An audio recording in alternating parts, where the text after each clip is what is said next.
Can you guess what we're making today? Welcome back to Dorothy's Kitchen. Today we are making rhubarb crisp with our own rhubarb from our own garden. We are city farmers. We don't have the best garden, but we are very good at growing rhubarb.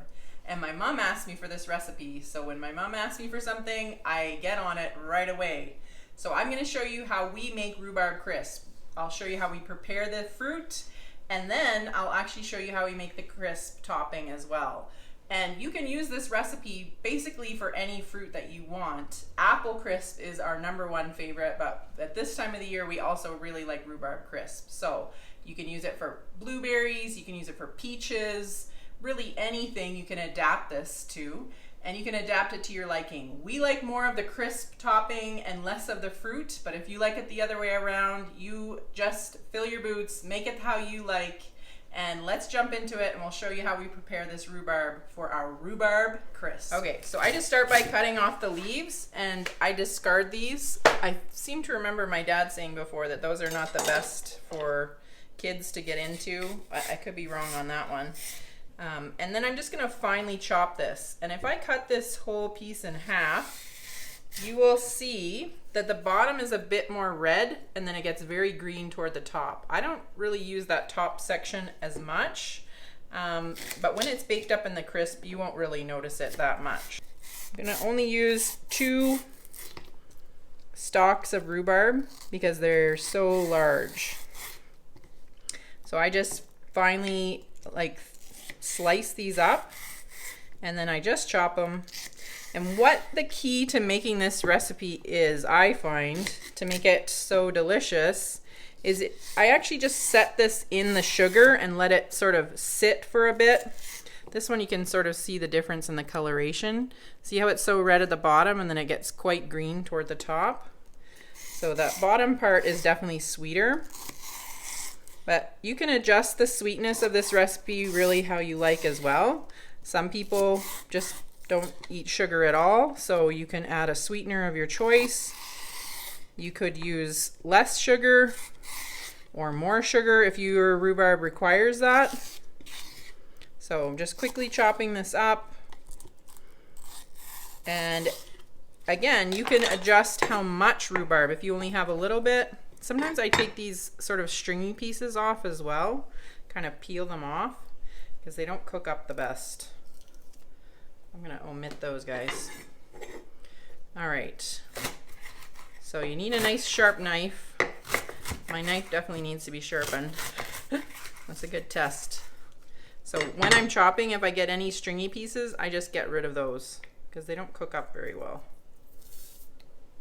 Kind of peel them off. So I'm going for about 3 cups. But you can easily adapt this to a little more or a little less. It is very crunchy. Someone actually commented and said it reminds them of celery. And I can kind of see what they're saying. But it doesn't taste anything like celery, that's for sure. It's kind of not the sweetest, that's for sure.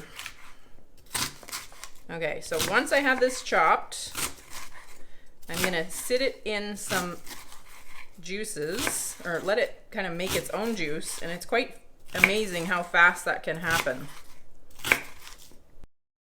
I also want to mention that I do make this pretty small. You can see how big the pieces are. I've seen a lot of videos where people chop rhubarb and they use large chunks, but we like it to be kind of more of a jam consistency, so it's not chunky. So pretty finely chopped. So I'm just gonna pop that in a bowl. So I'm using some organic sugar here, and that's about 3/4 of a cup. And what I'm gonna do is just give that a little stir and add the juice of half a lemon with hopefully no seeds. Okay, so about half a lemon for juicing. And I'm just gonna let those sort of sit together while I prepare the crisp topping. It's pretty amazing how juicy this will get.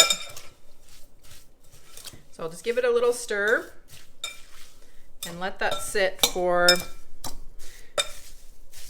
the entire time that I make the topping. For the crumble, we are using a cup of brown sugar and then half a cup of butter. Oops. And I actually weighed out my butter, so you could weigh it, and it weighs about 113.4 grams if you want half a cup of butter. And I'm just going to cream those together. My butter's been sitting out for a bit. I don't melt my butter, but I do let it soften on the counter for a little bit.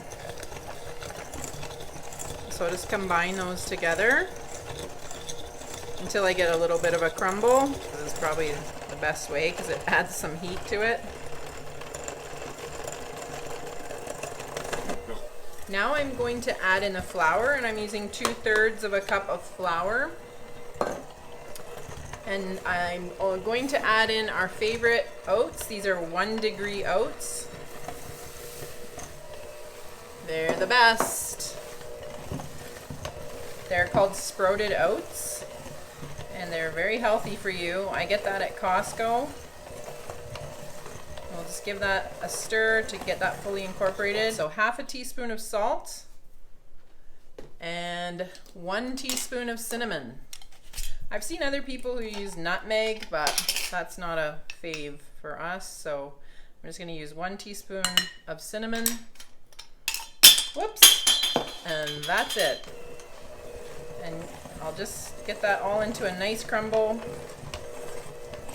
and it will be ready for baking. That's why this recipe is so nice, because it really just takes maybe 10 minutes to get that all assembled. And we'll be back to our fruit filling here. The last item that I'm going to add into my fruit is just a little bit of flour. It's because there's so much juice. I should have showed you first, but if you can see how much juice is in there now, isn't that amazing? Just sitting for 5 minutes or so. And I'm adding 3 tablespoons of flour, just so it's not so liquidy. I've seen other people say they use tapioca pearls. You can use cornstarch as a thickener. We've always used flour. Works pretty good for us. So that's what we're using today. Now I spray this really well with cooking oil, and I'm going to put my fruit in here. And our last step is just to add on the crumble, whoops, hopefully without spilling it, right on the top. Maybe I should do it this way so you can see. There you go. So adding on our crumble, and that is it. Now we are going to bake this at 350 degrees for between 40 to 50 minutes. And I suppose depending on your oven, it might even take up to an hour, but you don't want it to burn, so don't put it too close to your element. But that's how we do it, and it's pretty delicious. Never had a complaint about my rhubarb crisp. So we'll pop this in the oven, and we'll serve this up with some ice cream in just about 45 minutes or so. And that's all there is to it. So here's our apple crisp, hot off the press. You can see underneath, there's the nice rhubarb and a good healthy layer of crisp topping. Wow, you see the steam coming off there? Put a little more in there. This is for my husband, so gotta make it good. And he likes a good ratio of ice cream to crisp. There we go. 1, probably do 2 for him. There we go. Can't really beat a beautiful apple crisp or a rhubarb crisp hot out of the oven. So there you have it, folks. Here is our version of a delicious rhubarb crisp. Be sure to check out Dorothy's Kitchen for more great recipes.